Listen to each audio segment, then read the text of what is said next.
So, a while back, I had done a video wherein I had cited some statistics on the preservation of generational wealth. I think I had said something to the effect that I think it's maybe like 70% of family fortunes will be squandered by the first generation, 90% by the second generation. I could be wrong. That might be like one step further removed, like second generation 70%, third generation 90%. I'm not for sure. You might want to look that up. But it does feel like the whole idea of generational wealth is a very hard thing to maintain.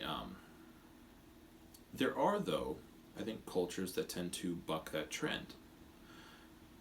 Now, in this case, I'm going to talk particularly about religious cultures because I tend to think that religious cultures are particularly good at this.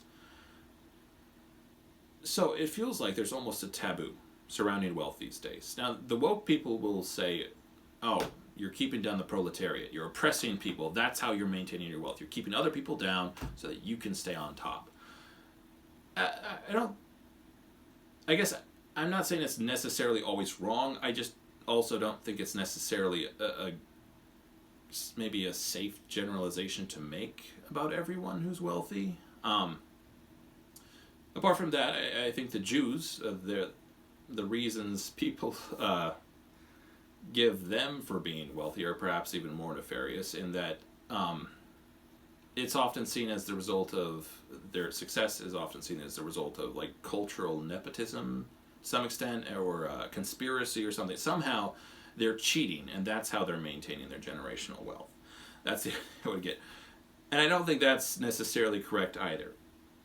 I think there are a couple of reasons religious communities tend to be better at preserving generational wealth. Firstly, it feels like this is a generalization about secular society, but it feels like in secular societies, the first move a person makes when they get rich is to move into a gated community, buy a $5 million house, put their kids in private school, buy 50 cars, etc.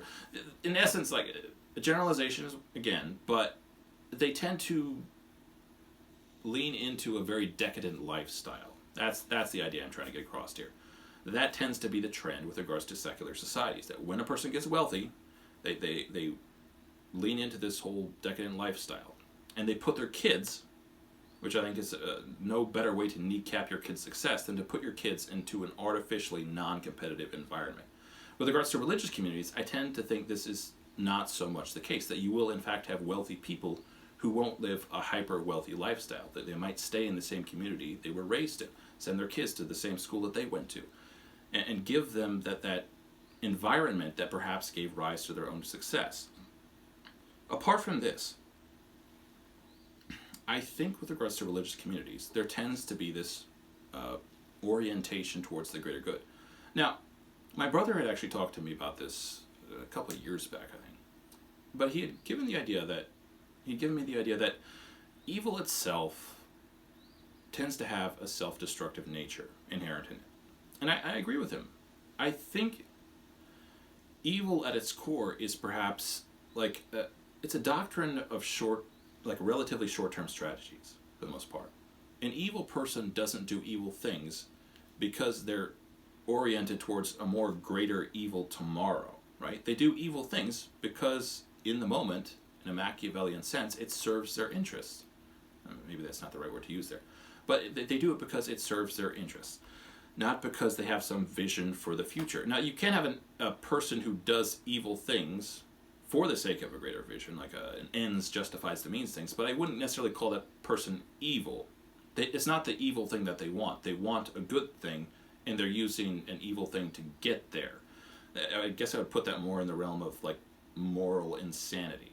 Anyways, moving on from that, I tend to think that long-term functionality, that is the greatest good, that is maintainable over the greatest extent of time, I tend to think long-term functionality is a pretty good indicator of an orientation towards the greater good.